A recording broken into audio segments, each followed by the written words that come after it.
Mohammed Alamidi. That's how you say your last name, right? Okay. That's right. So I appreciate you coming here. You came all the way from not Chicago, but like pretty close to Chicago. Yeah. I was just there, like 2 weeks ago. You came to town. We're talking business and stuff. We were actually just joking last night, like, oh, we should shoot a podcast together. Now we're shooting.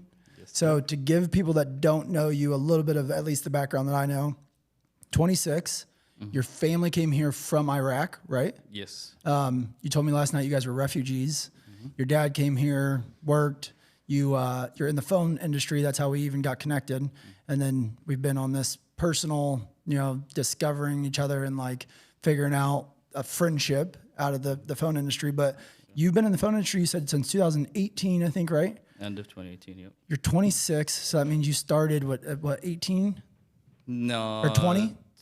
I think I was 21. 21? Yeah. Okay. It's been like, So 6 years. in that 6-year period, you've been very successful for yourself, been able to like build your parents a house in Iraq, stash some money away. I'd like to talk about like what the entrepreneurship journeys looked like for you. Cause you've told me, I've never even really had a real job, to be honest, like nothing significant. And I know that there's a lot of people that are like, how in the heck do I go from where I'm at, either at my job, coming out of college, I'm 18, whatever. They get on YouTube and there's like 100 million ways to make money, but everybody's trying to figure out, how do I pick one thing? And then how do I actually become successful at it, especially at a young age? Because right now everybody's trying to ramp up the process, right? Like nobody wants to wait till 60 to retire. Nobody wants to wait till 40 to be well off. Everybody wants it now. So can you explain to me, you can start with when you guys came over if you want to, but I'm really interested in knowing when you started in business, what the first business was, and then how it developed into DNTopbuyer. How everybody in the phone industry knows you. DNTopbuyer. I'll just say what the D is. D's top buyer. Nuts. These nuts. So now you're in the phone industry, killing it. So just explain to me how that kind of came about. Yeah. So, like starting my business journey or whatever, like my intention wasn't to build a big business. It was more of desperation because I was in college at the time and all I cared about was playing soccer, whatever. I wanted to be a professional. And so I was just trying to pay my bills and I don't want to have my dad pay for my rent or whatever. So literally the whole idea was behind it. Like, I'm not trying to start a business. I just want to pay my bills. At the time I worked at a Cracker Barrel as a server for 2 months. I was terrible. I was not good. I didn't study the menu. I didn't do what I had to do. And so, and so that didn't last. That lasted 2 months. You quit or you got fired? I quit. I gave them my 2-week notice because I'm responsible, and they never told me to come back in after that night that I told them. So they just like, we're glad Mohammed left. Right. And so after that, I just needed a way to make money. I was very big into Gary Vee. And then Gary Vee was doing these garage sale stuff. He would go to garage sales, like he would flip like these little toys or whatever. Go to the old lady's house and rip her face off for the last quarter. Yeah. Exactly. Yeah. So my mom used to go all the time to buy stuff for the house because she's like, oh, it's only 50 cents. And we have a bunch of crap in the garage or whatever that nobody uses. I decided to start going as well to kind of see. I was a little bit embarrassed to go and like scan stuff or whatever. It just felt a little weird. Especially because you were probably the only one there doing it. Yeah, dude. It was like back in, we're talking like start of 2018 or whatever. Like, and when you're scanning it, you're scanning it for eBay? Yeah, I was literally checking on eBay. Yep. The whole Gary Vee process, Yeah, so I was checking for that, and I'll buy a couple of things. I'll go sell it. And that was making me a couple $100. It wasn't really covering everything. Eventually, I don't know how I came across it, but there was a website called liquidation.com. It still exists. You can go on it, buy on it. Randomly, I won a bid for like a lot of, it was literally a box of baseball pants, like Under Armour baseball pants. It was either they were dirty, they were returns, or they were like very like odd sizes, like triple XL, 2XL, whatever it may be. So extra smalls and all these weird sizes. So one time I won a bid for them. They came in, it was like $170. Maybe I had like $300 to my name, whatever. Like, it wasn't a lot of money. Came in. My mom took them. She was like, yeah, they're dear. Let me clean them. So she took the tags off. She put them in the washer, and then she put the tags back on. And we sold them on eBay. So like I would list it. Like I didn't have a spreadsheet or whatever. Like I literally just take a couple pictures, put it on eBay for, I think my cost per one was like $8. We'll sell them for 18 to 20.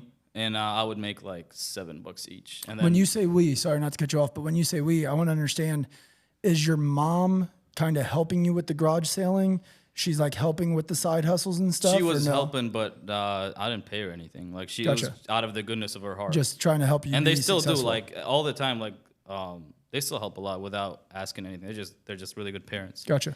And so when I say we, it's just me making the money. Okay. So and yeah, she helps you get the pants ready. You guys start selling them. You said cost was $8. You're flipping them on eBay for like $18. Yeah, and I'll make like $7-8. Some of them I'll make a little bit more if they were After like the fees and all that. yeah, if they were like actually clean and the tags were on there, because some of them didn't have the tags. But I did that like 3 times, I think, and With pants? with pants, and then eventually the last time I had a mix of pants and sports bras as well. Gotcha. So I got these sports bras. They were also Under Armour.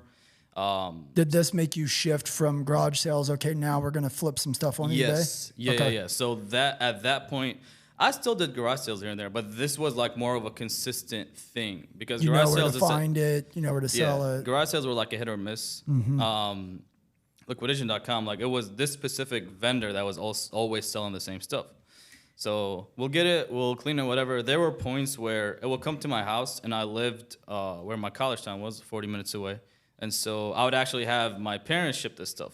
So like I'll tell them like, hey, when we get an order, just take the item, pack it up. Here's how we do the label. So they were actually handling stuff. So your parents were your first employees. Pretty much, yeah. Yeah. So they were doing it, and I never realized until recently, like, oh, like my parents actually helped me, and I had employees back then. I didn't pay them. Right. I don't know if it's legal or not. Those are the best Don't type say of employees. No, I'm Yeah. just kidding. And yeah, that was it for a while. And then one day, like the money wasn't enough. Like I wasn't. Well, that's what I was going to say. So give me the breakdown of, you had like $300 that you've accumulated from garage selling and whatnot. Yeah, You invest that first $170. What did that turn into? I couldn't remember, to be honest. But I just know it was enough to pay my $300 rent for the bedroom that I was in. With Okay. This guy was in his upstairs, and my $200 worth of groceries. Or not, it wasn't even like, it was like $100 because my mom would cook me food and I'll take it with me, and then When you're buying the stuff, are you making sure that you basically have enough capital to go purchase another box of whatever it is that you need to flip for the next month, and you're just kind of... It was desperation, bro. Like Got it. I would literally just get it. I just hope it goes well. And if it goes well, cool. And I know I always had my parents, but I always been very, I don't like to rely on people in Right. general. And so like I just tried to avoid that option. It's a lot of entrepreneurs, yeah. Yeah. And so after a couple tries, it worked fine, but it just wasn't enough. Like I couldn't do anything. I couldn't go out. I couldn't do whatever I wanted to do. And I was always very frugal. Like I wasn't trying to do something crazy. It was just, I was just trying to pay my bills. Like I didn't Right. want anything. I didn't buy clothes or all these things. Like not really. And then I just looked up one time like how to make money online on YouTube, because that's where I get all my information. I just go on YouTube. Gary Vee Same. was there. Like everything was there.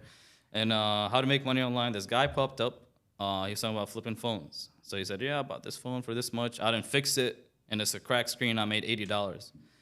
I'm like, cool. Okay, it's David Kosciuszko. People that are in the industry know him. Like you mentioned, Dakota knows Yeah. him or had his course. I've heard that guy's name so many times He's an OG. that I guarantee there's got to be like dozens of people that can attribute all their success to like finding his first videos Yeah, like his that group. are probably still on there, I'm sure. Yeah, like his group, private Facebook group had like 1,000 members, and you had to pay almost $1,000 to get in it. So he made probably $1 million minimum off that Right. course alone. Right. But then I started with the free content, whatever he had on YouTube. Like most people that sell courses, they have the free content and they have the courses. Okay, Yep. cool.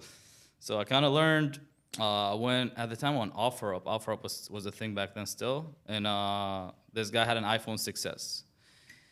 I think I bought it for $90 or something, and I sold it a week later. I posted it. I don't know what I was doing. Like, if people are in the phone industry, they know like there's iCloud to check, the MDM, the catalog. Like, I don't know any of that. Right. I literally just looked at it. Okay, it turned on. Paid the guy the money, met him at a gas station, paid him the money, went home, took pictures of the device, and I think I put it on eBay or I sold it back locally. But I don't think I made anything, or maybe made $10. But for some reason, I'm like, okay, this is not bad, because it was like, I'm like, okay, I saw the potential in it in a sense. And so I kept studying it more. Like I would watch this guy's videos. I would like take notes, whatever, while going to school and everything. But yeah, like I don't know how. I just started doing what he said to do, like post your ads on Marketplace, because back then you can do Marketplace ads and post advertisements. Now they don't let you because you have to pay. I'll go on the local Facebook groups and I would look for phones to buy from people, or I'll post like, "Hey, my name is Mohammed. I buy phones. I pay cash, whatever." And then leads will come in. You quote them on their market. The way you know the market price is through eBay. So if it's selling on eBay for $200. You take out your fees, your shipping will come out to $25. So you're left with $175. So I know as long as I buy it for $175 or under, I'm not losing money. And anything under $175 is profit. So if I buy it for $100, I can make $75. Like that's my spread. And so that's how I would offer people, like literally best on eBay. I wouldn't like, there wasn't direct buyers or they were. I just wasn't aware of the whole. About them yet. Yeah, like it was just Atlas back then, to be honest. Not Easy and all these other companies or DN or, or whatever. And then slowly like just the money grew kind of like I wasn't spending it. Like all the money was I pay my bills and everything stays in the bank account. Like everything stays in the checking account. It was a personal checking account. I don't know about an LLC. I don't know about business checking. My parents, my dad doesn't know anything. But like some people start business or have kind of help with that. I had zero. Like I literally did not know anything regarding starting a business or like how to structure it or all this. Yeah. So let's put a pin in it right there for a quick second, because I think that at least from what you said so far, that's like the biggest nugget that people can take is you didn't know how to set up an LLC. You knew nothing about business checking versus personal checking or whatever. You didn't know about like a profit and loss. You didn't know about margin probably of like, oh, I need to run it at X margin to be able to do whatever. You didn't know about paid ad. You didn't know about like all these different things that like people drown themselves with for the first 6 months. And I feel like usually when that happens, they never get started. They never get started. And it only happens, it seems like, to people that it's not because it's a necessity. Like they're not literally. It's a side hustle. Yes. It's not eat or starve. Yeah. And when you get into those points to where like, even if you have to create it for yourself, if it's not real that cause like you had your family to fall back on, but like you created the situation for yourself.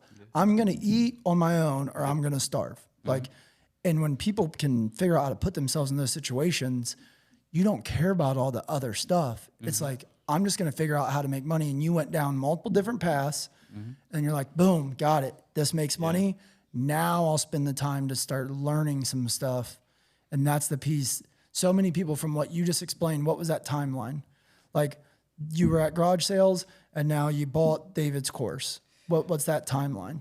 Less than a year. It wasn't that long. People spend a year just studying what a business is, how to start a business, how to structure a business, how to legally set up the right entities, how my personal I need to find an accountant and an attorney. And you don't need that when you're making $200 a month.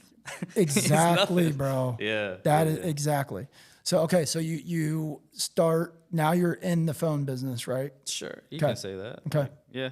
It was still a hustle. And even until today, like I still call it more of a hustle because it's not like, I still like the things that you just mentioned, like, oh, you need a CPA or whatever. Like that stuff, I didn't even do until like years later. Like I literally kept running it as a side hustle for just myself, just to pay my bills, just to make money, save money, whatever, for the longest time. And it was fine. So if anybody thinks that, oh, I got to get everything lined up before I start, like that's the wrong way to go at it. Like just put a brick, like a little, like put some investment in it, put some time in it, and then keep building on that. And then eventually you'll run into the problems. Once you run into the problem, then find the solution. But if you're just giving yourself the problems ahead of time, then you're never going to start. You're always going to think like, oh, I can't solve this. I can't do this. I can't do that. And you end up doing nothing. When you just said that, it gave me like, I think the perfect like metaphor for what those people are doing. When you're saying like, lay it brick by brick, build on top of it. It's almost like people literally go buy insurance for a house that doesn't even exist yet. Like Yeah, they yeah. bought the land and they had the idea, I'm going to build a house on that. And they're like, well, I'm going to go get insurance on this $1 million house. And the insurance company would be like, Where's you the don't even house? need this. Yeah. The house isn't even there yet. Yeah. Build the house Right. and then we'll insure it. Yeah. But go ahead. Yeah, so I think after I graduated college in 2019 or something, end of 2019, What'd you go to school for? dude, I went to community college and it was just general education. Like Gotcha. I didn't take anything. It was gonna be business, but obviously I didn't do it. Gotcha. I had the option, like, okay, at the time I was making like it was my first, so it was a full year of reselling devices, and I was making around $3,000 to $4,000 a month, which is not bad because my expenses were $800, $700 a month, literally nothing. Well, this is only your second year of business, right? At this point, Yes. you've 10x'd. You were making Pretty much, $300 yeah. a month. You're making $3,000 to $4,000 a month. I didn't even think about it that way. Yeah, But 10x'd in a year. Right. Yeah, and so I was like, okay, my parents are Middle Eastern. They want me to go to college, as all kind of parents want their kids to get the education, whatever. I'm like, Right. I was like, let me. So what's funny is my second year of college, the second semester, they thought I was going to school. I was actually not going to school. I was actually hustling the business. So I lived in this lady, like the first year I lived with this guy in his like little room upstairs, and we had a shared bathroom. The second year I lived in this lady's basement, like older lady. She was like 60 something, right? I lived in the basement, and the basement had a bathroom, it had a little kitchen, whatever. So that was my spot, and it was $500 a month, right? So the first semester we had the soccer season. That's all I cared about. That year, that's the year I decided, like, I'm gonna give up on my dream of playing professional soccer and winning 5 World Cups. Like that wasn't gonna happen. So the second semester, I was like, all right, my parents are gonna think I'm going to school. They don't know that I'm living, like they know I'm living here, so they're not gonna see that I'm not going to school. Right. So I just stuck with the business. I was actually like trying to grow it. Like I would post ads, I would like go meet customers. I would reach out to people on Marketplace, like, hey, I can buy this for this much, whatever. So the second semester I wasn't going to school. The summer, though, I did need to finish my degree because my parents, I just told them, oh, I have like 2 more classes to graduate. I think I took like 18 credits in this summer, which it was a lot. But I did get my degree eventually that summer. That's when I was making like $3,000 to $4,000. And then I said, like, okay, like I could either go to school or I could see where this goes in a sense. And I have a lot of siblings. Some of them already were going to school, whatever. So I figured, like, let me try to go, like, the business route. And I said if it doesn't go well, school is always going to be there. You can literally start college up at 45 years old if you want to. Yeah, and so, like, for me, it's like, okay, I was single. I didn't have a lot of expenses. The risk, there is literally no risk. Like, the only thing is time, and I was, like, 21 at the time, whatever. I was like, if I mess up, take 6 months, a year out of my life, I'll be 22. Like, is that going to be a big difference down the line? Right. Not really. And so I told my parents, they weren't supportive, fair. But I stuck with it. Like I kept literally doing the basics. Like When you say that they weren't supportive, what do you mean by that exactly? As in like how hard are they pushing you to go back? Honestly, they didn't push too hard. Okay. Yeah, because I already like after high school, I already took like a year off, which was already like a no-no. Mm-hmm. But I wasn't sure what I wanted to do, whatever. So I went to college for 3 weeks and I dropped everything out. And then they found out like a month later, like, oh, why are you not waking up? Whatever. It's like, oh, my bad. Like I dropped out. And then do you think if they would have pushed you really hard to stay or to go back into school, you would have? No, I'm too stubborn. Okay, Perfect. Yeah, no, I think that's what it takes is like from an entrepreneur, it's going to be everybody's going to tell you no. Nobody. You're going to be super lucky if you have 2 people cheering for you. Yeah. Like that's crazy lucky that you got 2 people cheering for you. Nobody could. Yeah, most of the time it's nobody. Yeah, everybody's going to be like, you're an idiot. Get a job. Go to school. Yeah. Like, what are you doing? You've never done this before. You're not a business owner. You sleep till 11 a.m. Like, how are you going to run a business? Yeah. But go ahead.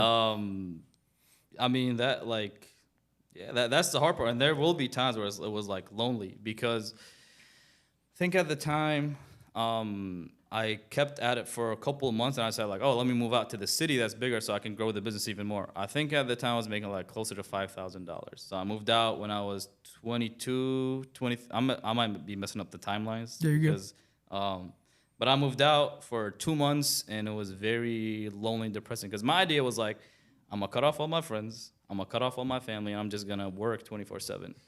And I realized that was not a great idea because we are social creatures and we need to talk to people. And I literally just cut everybody out. Like, even I didn't give my parents my address, for example. Like, I'm like, I don't want to talk, whatever.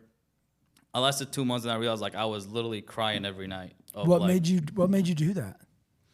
I just thought like I just gotta go all in. Okay. And a lot of the things, like a lot of my motivation, a lot of the money that I wanted to make, and like eventually once you make a certain amount of money, you're like, okay, I can cover my bills, but what else do I want? So a lot of it was like I want to take care of my parents. And so I just thought the best way was to like cut everybody off and have full focus on the thing that is my goal, which is work. The more I work, the more money I make. And I disregarded the other aspects of my life. Like even health, like I wouldn't go work out. I wouldn't talk to my friends, whatever. Like I was just trying to work, and it didn't last very long. Like I literally go to like at night, I'll be crying. I'm like, and I don't know why I'm crying, but it just felt very lonely. And so 2 months later, I just moved back home. And then I think that was like when COVID. I think the year after that's when COVID happened. I was still kind of running the business, but I was stuck overseas. So we went to visit my family in Iraq, and we went literally the day after we got to my grandpa's house where my uncle lives and everything. They shut everything down, like airports, everything was shut. Yeah, world came to a stop. Yeah, it was in March. Yeah, it was like March 19th or something. Yep.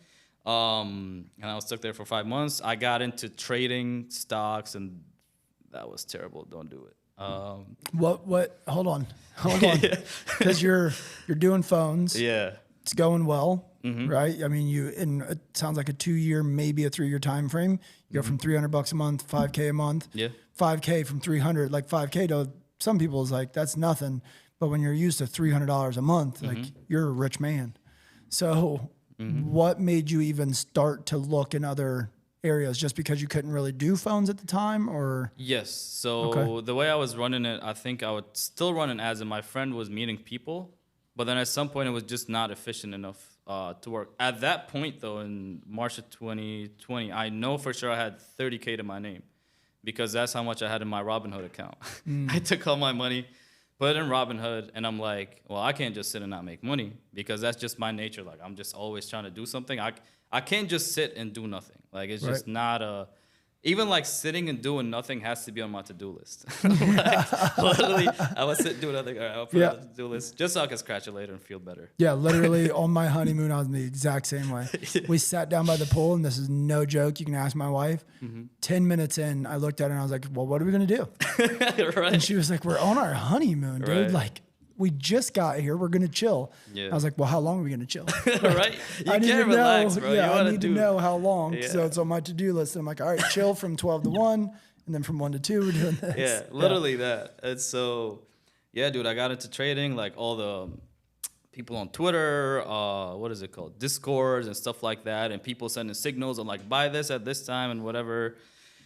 And if you just fast forward the 5 months that I was stuck there, I basically lost. You're stuck in Iraq for 5 months? Yeah. So we didn't leave until August of that same year. Okay. We literally got the first flight. Like the first flight we could get out, we took it and left. And yeah, I think I lost like $3,000. It wasn't nothing crazy. And then when we got back to the US, I'm like, okay, now I have good internet. Because imagine like the time difference was already huge. It's like an 8-hour difference between Iraq and like the stock market here in New York or whatever. So we got back to America. I'm like, all right, now I can focus. I can study. I can have the good internet. I can have like 2 monitors, a laptop, all this stuff. I think like 2 weeks later after we got back, it was my birthday, August 24th, if anybody wants to send me a gift. I hate my birthday. I hate birthdays. Anyways. Just your birthday specifically. If it was like, if it was June 4th, would you be a lot happier with it? No, no. Okay. Just making sure it's not some weird thing based on on If it was Fiamma's, I was like, no, it's fine. Oh, let's not talk Here we go. Here we go. No, 2 weeks later. Fiamma is your ex, just yes. for anybody that's wondering why that was funny. Yeah. And I'm clearly not over her, but Right. we will get into it later. Yeah. So 2 Or weeks the la- camera battery will die before then. One of the two. So 2 weeks later from getting back to America, I'm like, all right, this guy was posting about like this company that literally came, because the hottest thing was like, what company is going to come up with a COVID cure? Like that was like the pharmaceutical companies, and every time you Dump hear, your money on them. yeah. And so I heard like this company, I don't remember, like ONTX or something. I don't know what it Not was. Pfizer. Not Pfizer. Yeah. No, it was a tiny company, like a small cap or a low float, which means the price jumps a lot because there's just not a lot of shares. So any price change can really bump the share price for at the time. So I was like, all right, like I'm a genius. I'm gonna wake up at 4 a.m. like pre-market. That's the pre-market. Like you can actually trade pre-market before the 9 a.m. Eastern, whatever. So I got up at like 3 a.m. or 4 a.m. It was 3 or 4. It was 4. 4 a.m. I'm gonna buy this stock with every dollar that I have. So since I'm a genius, I'm like, all right, I'm gonna put all this money in it. And I lost $8,000 in 6 minutes or something like that. And that was out of my $28,000 net worth on my birthday. So That's why you hate your birthday. yeah. That's exactly why. Ooh. So I just shut the computer down, went upstairs to my bed. I'm like, why am I so stupid? And I went to sleep. Can we dig into that 6 minutes real quick? Because I want to know what that 6 minutes felt like. Dude. Because you go from, I'm a genius, I'm about to beat the game.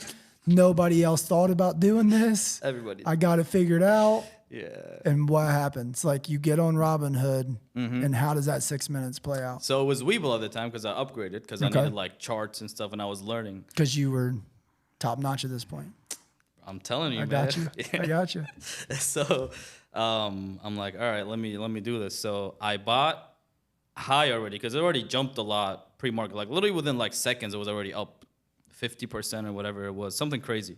So like, all right, like it's gonna go to the moon, like it's gonna go to like triple, whatever. I'm gonna buy more.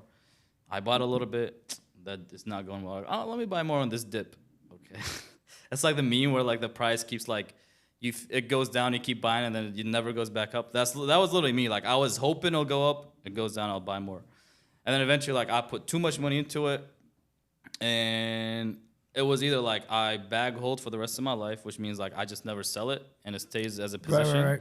Or I could just like get rid of it, take the loss, and move on. So I was at least smart to cut the loss because that would have ended up with me losing all my money if I didn't sell it. Yeah. So I took the loss. Just so anybody that doesn't know, when you're saying you took the loss, like as it came up, you start buying. Let's just say that the stock was at $1. Yeah. You buy how much first? Dude, Couple grand. Sure. Yeah. Okay, Yeah. so You you can buy- say $3,000. Okay, so you put 3,000 in. Yeah. Stock price drops to let's say 90 cents or let's say 50 cents. So now your $3,000 is now $1,500. You're like, Yes. oh, but now it's 50 cents, Yep. and when it goes up to $3, I'm getting it even cheaper now. Yeah, I'm gonna yeah. buy another $3,000. You average down. Right, That's what they and then call it drops down to 25 cents. Now you lost another $1,500. So now you're $3,000 in the hole. And so at that, and this is all happening obviously super Very fast, fast. super Yes. fast. 6 Yes. minutes, that's wild. Yeah. You're losing like, I don't even know how many It's hundreds of literally- dollars yeah. a second at that point. Like it's something massive. Yeah. When you say that you took the loss, you sold. I sold for way less than what I paid. So I bought it for example, $20,000. I sold it for $12,000. Right. Basically, because it was just literally just worth less. And it's At worth. one point, you had 20,000 wrapped up. I think so. I had like most of my account. So you were in playing it. with all the chips on the table, Yeah, basically. yeah. I'm a risky man. No, listen, you're talking to my risk That's tolerance. yeah. Like I'm a risky player. It drives Dylan nuts. Like, Let's go to Vegas. let's not. Let's not. Let's not. I will say I am somebody though that with my risk, I always like even when I played, I try not to gamble anymore, but when I played like poker, blackjack, any of that stuff, like I was always the person that if I win a hand in blackjack, They're going to pay me in reds, the nickels, and then they're going to pay me in some blacks, like hundreds. I'm taking the blacks and I'm putting them in my pocket. And once they go in the pocket, they don't come back out. I'll play with the rest of the chips on the table and I'll lose all those. Like I can have 1,000 in red chips over the night and keep that $400 in blacks, and I'll lose all the reds and not care. But like, I try to at least have like some type of stop loss. Which it sounds like you did the same thing. Like you held a little bit in the account and then you just took the loss and was like, all right, it's too risky. Yeah. But then I kept at it for like until probably March of the next year. So 2021.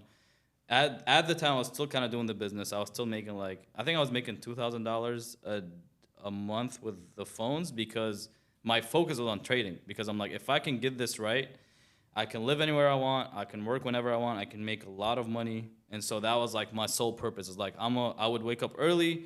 I would do my scan the news, see what happened, and see what kind of plays, and set my resistance and supports and all these like nerdy things that people do. And I joined courses and things like that just to learn. And I was still kind of doing the phones on the side. It just didn't work well, because I realized like trading is, you can make money with it, but you need it's like being a doctor. Like you need a lot of skills and times. And I literally, it is not built for the common person. Yeah, and I faced it, and I literally just told myself I could do this, but I'm not willing to put in the work. Yeah, it was that simple. I'm not willing to put in another 2-3 years of not making money to learn this so I can get the long-term reward. So I told myself I'm done. So I just stopped it, focused back on the phones. And just so people know, when you're talking about phones, we're talking about buying and reselling phones, Apple products, devices, whatever. And when you're saying the trading was going to give you the ability to move around and stuff, at the time you were just buying and trading and selling locally with devices. At this point, you're not working globally or nationally. So you're stuck to your radius where you know how to get devices and sell them. Yeah. But the trading was going to free that up. Yeah. And so even so I'm sure people are like, well, dude, you had success in the phones. Why are you jumping off that boat? But there's obviously a lot more upside to figuring out how to trade properly, and you get the mobility and the freedom and all that stuff. And it's it goes back to the Alex Hormozy always talks about the woman in the red dress, in a sense, and that idea of you see this this other opportunity, and then you see it like it's a nice opportunity. I want to try it. And so, especially when you're doing business, it's easy to kind of jump from thing to thing. And so that was it for me. I'm gonna try this. I'm gonna do a little bit of this. I'm gonna do a little bit of this. I didn't have that focus or the idea of if I put all of my chips on this thing, I can actually be successful. And I tried it with trading. I realized it takes a lot more than what I thought. So I just figured let me get back to what I know, how to make money. And it's a business that I tried to leave multiple times. Even after that, I tried to leave reselling devices or selling phones or buying and selling, and I always came back. I always came back because it made sense. It's simple. It makes good money. If you what was the reason that you were even considering leaving it multiple times? It's the fulfillment part. I wasn't getting. It was just you're buying a device, you're selling it, and I like people. I want to have an impact or whatever, and then that just gave me nothing other than I just have more money in my pocket. And I just had that exact same conversation with Dylan and Cam, because for me it was real estate, and I did the same kind of thing. I dipped my toe in real estate, had a little success, kind of ventured a little bit and was what's over there? Red dress. Yeah. Went back to real estate, and then I got to the point that with real estate, I just wasn't being fulfilled though. It was just rinse and repeat. Yeah. And I wasn't having any impact because my team was me. It was just me making the money. I had no impact on people. I didn't have people around me to even teach stuff to or learn from or any of that kind of thing. And it looks crazy to people sometimes to leave that kind of stuff. Right. It looks nuts. They're like, what do you do? Who cares that you're not fulfilled? You're making crazy money, dude. So that's interesting that you had the same experience. And I think that a lot of entrepreneurs run into that, to where it's there's a point where you realize that money's not even real in a sense. Yeah, it's paper. It's paper, and it's a digital number on a screen. And if you're not doing something behind the money that has purpose, you end up kind of almost just spinning your wheels.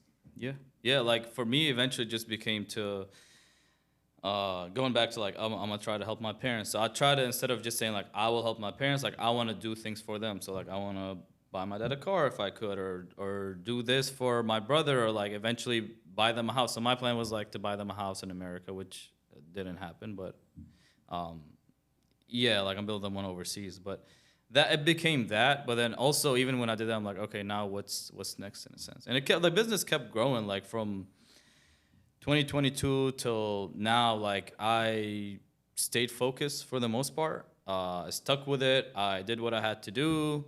I worked a lot, like 12-hour days, 13-hour days, and a lot of it was alone. Like it's very lonely. Like sometimes I'll do all this work. I'm like, why am I doing it in a sense? Like I'm like, it's very like nobody's helping me. Nobody cares about me. Like I'm doing all these things for these other people, and they could care less, but they didn't know I was doing it for them.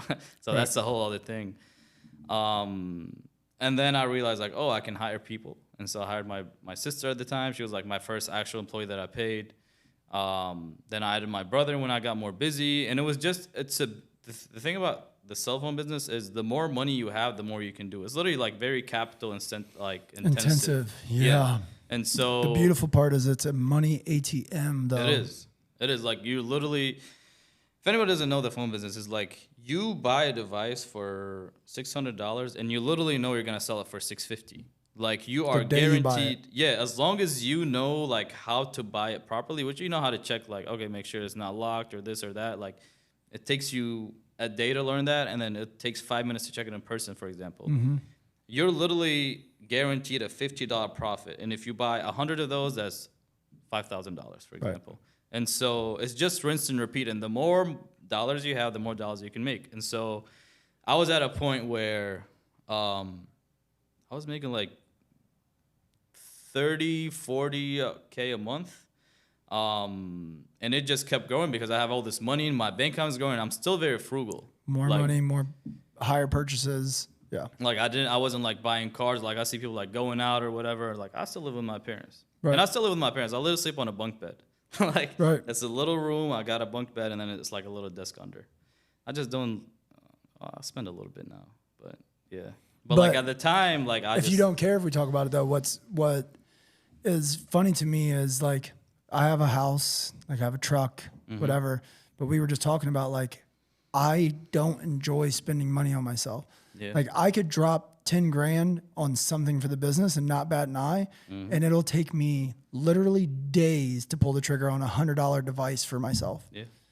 And that I think though, when you have that type of mentality, because not to say it's right or wrong or that it's better to think like that or it's not, that's what gets us stuck though, not being able to do stuff without purpose.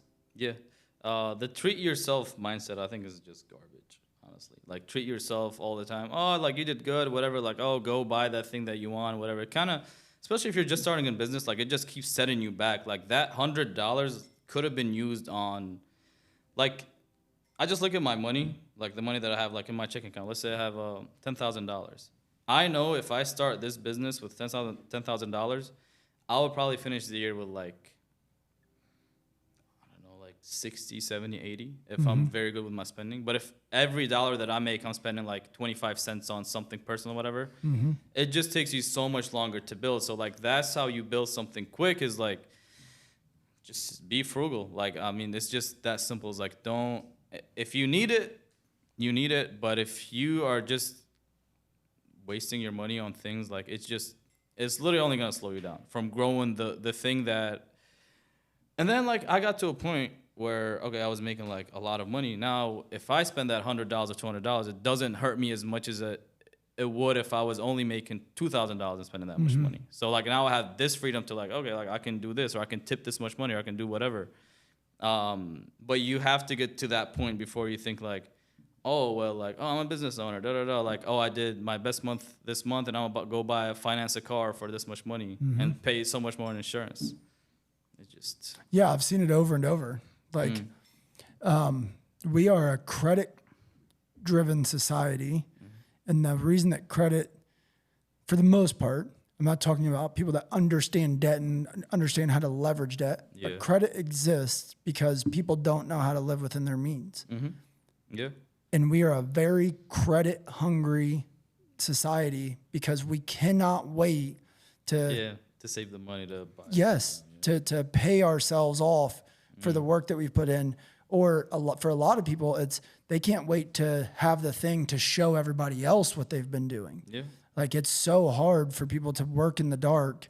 That's one of the things that I struggle with content is like, I genuinely enjoy working in the dark. Like when you're saying like, oh, I'm just sitting by myself and just going at it for 12 hours. Like I like the thought of like when we went on a run this morning, that type of stuff like jacks me up when I'm like, nobody else is out here. Yeah. This is a running trail and nobody's out here. I love that kind of stuff. But our society is not set up with how much instant gratification we get for everything. The fact that credit is so easily available most of the times, like everybody is like a Cash App loan for $100. Like, and people are just like, yep, let me get that so I can go buy this bar tab this weekend so I can be out buying shots for everybody and everybody thinks I'm the guy tonight.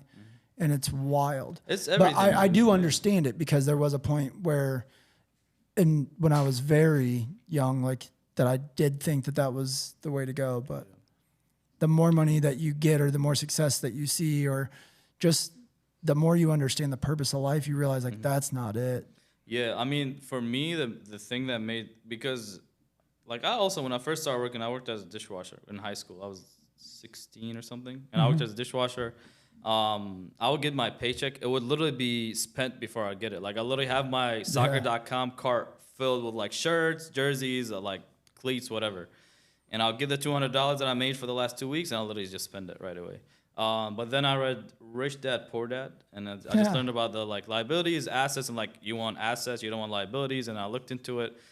And then tonight at dinner, I asked my son about that. Okay. Because from Rich Dad, Poor Dad, I try to instill that in him. Okay. Yeah, that was literally the first. That was a game changer for me too. Yeah, like literally the first book that I read, and I think I was a junior in high school at the time. I was 17 or something, and from there I was like, all right, let me like look into these other things. So I started looking on YouTube, like how to invest. Graham Stephan was the biggest person that I watched. If people know him, like he always talked about. I don't think I've heard of him. Yeah, he's more like older. I don't know if he's not one of the cooler people, I guess, anymore. Gotcha. I'm not sure. I don't watch him anymore. But like I made my Acorns account, which like they invest it runs up every bill you spend and it like invests it for you. And yeah, that gave me the mindset of like, okay, like I need to stop spending on all this stupid stuff and like let me actually invest. But I was lucky because I came across the book just randomly. Like, and not everybody that's 17 is gonna come across a book that teaches you that. It's not like my dad gave it to me like, hey, Mohammed, like you should do this. Like my parents have been frugal, but Rich Dad, Poor Dad teaches you how to play the game that you don't even know is happening outside of your worldview. You don't even know that the actual wealth is being played in this game. Yeah. And Rich Dad, Poor Dad not only exposes what the game is, it tells you how to actually play it. Yeah. From like zero. Like it breaks it down to where anybody could play in that game. And it was just like I didn't get it because the guy Robert Kiyosaki, he talks about like he was mostly into real estate. Like I didn't get into real estate, but it's just the mindset shift from like I'm gonna spend my paycheck to like how can I grow my paycheck in a sense, and that kind of led me through like okay, like treat money with respect, like actually have respect for it, have a place for it when it comes, and not soccer.com, like something that's actually like beneficial that's gonna help you grow it, and then. Eventually, like, I stopped investing in stocks. Like, I used to invest, even when I was in the phone business. But then eventually I was like, okay, where do I get the best return on my money? Oh, like, with phones, I can make, like, at the end of the year, I made, like, 200% return on whatever I had. So I started even pulling money out of whatever investments I had. Yeah. And I put it back into the business because there were times where, like, oh, like, I'm short $500 or $1,000. I could have used...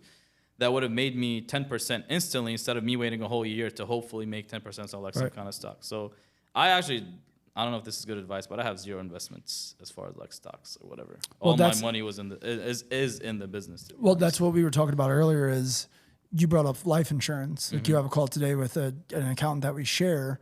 And they also do like tax planning and all that type of stuff. And he brought up life insurance to you. Yeah. And that's kind of what I was getting at with you is like, it's hard when you actually are an entrepreneur and you're out here hustling and stuff to deploy your capital into something that is just strictly low risk, low reward, because you're like, dude, I know that this is riskier, but the so much payoff more. is so much greater. And for me, the answer was get a little real estate cushion, safety net. Once that's built, now I can play the game and be as risky as I need to be. And I don't do life insurance. I don't do a lot of the traditional investing routes that most people do. To me, it's like, well, I could do that, or I could use that same money and go start a small business. And even if that business is only doing 30% return on the whole year, which is like nothing for a business, but it's a lot more than it's still a lot better than the stock market. So question for you is it actually still risky to put your money in the phone business, for example, if you actually know what you're doing? Is that even is that even risky at that point? Yeah, I feel like there's almost no business because the phone business doesn't have hard assets. So there's almost no phone business that is not going to have risk associated. Like no matter how big you grow it, you know what you're doing, whatever. Because like real estate, the hard asset is tied to the piece of real estate itself. With phones, the biggest asset that the business has is the phones themselves, and your inventory is in and out in literally a day or two, which is what makes banks very wary on lending to businesses in the phone industry too. Even though they could charge us 35% on the money, and we'd be like, we'll take all of it because we know what we can make on it. But they don't want to lend on it because they don't have a hard asset of like the stop loss, basically. There's literally nothing. You get robbed and lose everything. Now, do I personally think that it's super risky? No. Like if I look at it in the short term, if I look at the next 12 months, 24 months, probably not. When I start looking at 7 to 10 years, it's like, oh yeah, I could easily see a world where reselling Apple's devices is no longer an option. They push a button and it shuts that down completely. And they've done that with like the eSIMs and like the carrier locks and things like that. Yeah, it just seems like they're working towards that. Yeah. Like you ask anybody in the industry, if we want to get specific, like they just say 10 years ago, 5 years ago. Like I know when I first started, like a Verizon phone, like you would buy off a local customer for $700 carrier locked, and you unlock it for $1, and you sell it for $1,000, and you just made $300 that easy. That's not a thing anymore. And so it's just like it just keeps getting harder and harder, and like the RSIMs don't work anymore, and like you could get in all kind of details, and like the trade-ins are not as easy. And if somebody want to get specific, like it's just they keep making it harder, and it's just you just need to. I noticed over the years, like people quit or like people fall out, which is normal. Like it's just a cycle of business, but it's just one thing is you got to be able to adapt. So I know I didn't have it easy all the time. Like it was always one thing after one thing and loss after loss. But I always adapted. Like, okay, like this is not working as well. Like for example, I used to be a very local person. Like I will stick to my area. That's the only people I deal with. I sold to people that are local. Eventually got to a point where like, oh, like dude, I'm not making money. So what do I do? Like then I started doing mail-ins. Oh, I'll go on Facebook groups. Oh, phone flipping, da da da da. All right, I'm gonna join all these groups. I'm gonna message these people. I'm gonna reach out. Hey, I buy this. I can pay this much. And then I literally I took a 6-month break. I told you this earlier. Like I took a 6-month break from business, end of 2022 until start of 2023, and I literally came back in February 2023 from zero income in January because literally I literally shut the business down and got in my car and went on a road trip. Like it was that easy. Because I had no employees and nothing to worry about. And I went from zero in January to, I think by March, I was making back to 25 to 30,000, just like that. Right. And it was all just from a new business model too. Like it was just mail-ins, just people sending me stuff all the time in the mail, and that was it. And it's just, you just got to adapt kind of you can't the ability stick to to the old way. pivot is crucial for entrepreneurs. There's so many entrepreneurs that are scared to just read the writing on the wall and be like, I got to pivot. I got to change my whole business model. We just went through that. We were building, now we can talk about it. We were building company Device Dash, had a huge idea for the phone industry of this is going to change the game. It's going to crush buying locally, all this stuff. We invested hundreds of thousands of dollars into this concept, build out a bunch of stuff, hired on a bunch of people, all this stuff. And then one night I'm scrolling, come across, I'm not even giving them a plug on the 5 people that might see this. I don't even want them to know about it. Get some views. Yeah, oh yeah, for sure. But I don't want to say their name, but we came across an app that was doing exactly what we were doing, and they are 6 months ahead of us in the timeline, which would not be that big of a deal. And I would be the first to like rally and be like, hey, let's attack them. Like, we just got to be better than them. Problem is, the competitor that we're talking about is a billionaire who already developed a different app, had it acquired by a mega company, and the people on his team are the people that developed and programmed or wrote code for DoorDash, Uber, Lyft, Postmates, freaking Airbnb, every big app that you could possibly think of, that's their team. And so I just had to humble myself and be like, time to lick my wounds and pivot. Yeah, like, you had no choice. But the ability, the resistance to adapting and the resistance to pivoting is where I see a lot of like mom and pop shops and different things like that. They just go under. Like, they literally are the captain on the boat that's like, I will ride this boat to the bottom. Yeah, which is not the right mindset. Not in business. If you're trying to grow something, Yeah, not in business. Not if you're trying to grow it. You have to be willing to literally just jump off the big boat, get on the life raft, and start rowing until you figure it out. Yeah, again, and try to find something new. Yeah. So let me ask you this to kind of wrap this up a little bit. What do you feel like the top 3 things that you can attribute your success to? Good question. I would say the first thing is having it might sound simple, but my daily to-do list, and I write it on paper every day. Like, I've been doing that for 3-4 years. And it might sound simple, it might sound stupid, whatever, but I literally write everything I have to do every day on a planner. And then if something I can't get done today, it gets moved to the next day, so it doesn't just get skipped. So that's one thing that it always kept me on track.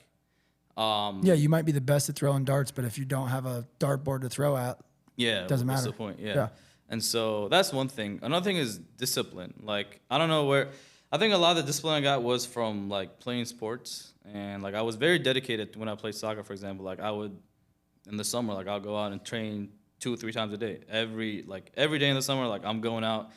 Like, one thing about me is I wasn't the best player, but then they knew, like, when the season comes and it's starting, like, Mohammed is the fittest guy. Like, that was the thing. Like, everybody knows, like, Mohammed's going to be fit, because that's literally the only thing that I could control is, like, how fit I am. Like, how good I am with the ball and things like that. Like, there are people that are just more talented. Right. But as far as, like, who's going to run the furthest, the longest, whatever, like, it's going to be. I will outwork you. Yeah. And so discipline just helped me, because even when times were hard, like, even like this year, for example, like, I went through all this stuff, like, my business was still running. My employees were still getting paid. My customers were still doing business. Doing what you need to do regardless how you feel. Like, it just, when I look at it, I get impressed by myself sometimes, like, how did I, but it's just like, it's just now second nature to, like, get the things done.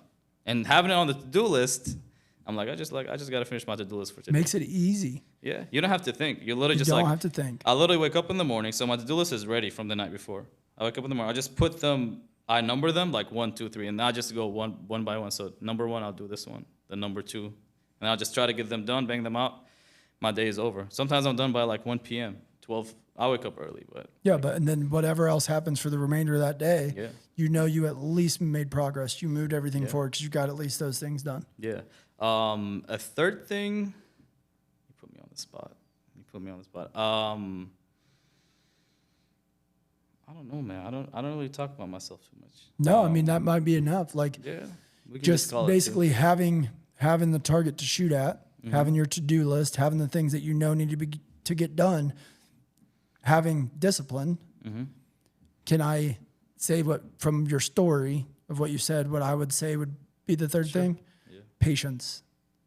The fact that you still have enough patience and humility to only make $300 a month, to understand that when you get the money in, yes, I could go blow it. I could be flashy. I could show everybody what I'm doing. And hey, look, I'm not making $300 a month anymore, but you're patient enough to know that stuff will come. I just need to keep my head down. And now the fact that you're like, hey, I'm not ashamed to say it. Like, I still live at my parents' house. I sleep in a bunk bed. Like, that shows that you have patience to understand that everything that you're going to get or that you should get from all this work that you're doing will come. Yeah. And so many people don't have the patience to stay disciplined, to just make the incremental small improvements day in and day out, the to-do list. It's a long-term vision. Like Yeah. you just kind of know, you kind of have an idea of like where you're headed in a sense. And it's not always clear. Like you're not always going to be like, oh, well, I'm going to have, my business is literally going to be just like this. Like it could be a foggy vision. Like it's not crystal clear in a sense, but you just know like long-term I'll be okay. And Right. I'll do things, I'll be fine. And so you kind of just stick to doing the small things day to day. Like I'll do what I have to do. I'll do my to-do list daily. I'll do what I got to do for this month. And then things will be okay like down the line. Yeah. You just kind of believe in your vision or whatever you have in mind for yourself. Yeah. And that takes patience. Like you just got to, when things hit the fan, you got to be like, take a breath and be calm and like act upon instead of like thinking that the world is going to end or Yeah. whatever. You don't need to change your course of action just because there's inconveniences along the way. Mm-hmm. You set out the path, just stick to the path. Most of the time, that's the answer is just, And you'll get stick to it. distracted along the way. You'll get distractions here and there, but I'm the king of it. Like, I have a hard time going anywhere and not seeing opportunity in something. So, yeah. Okay, well, I know that we haven't talked about this, but we are working on something to hopefully have you around here a lot more. Hopefully. So this hopefully isn't the last time that we see you on here and just that you're part of our content and stuff. Yes. But if so, it was awesome having you.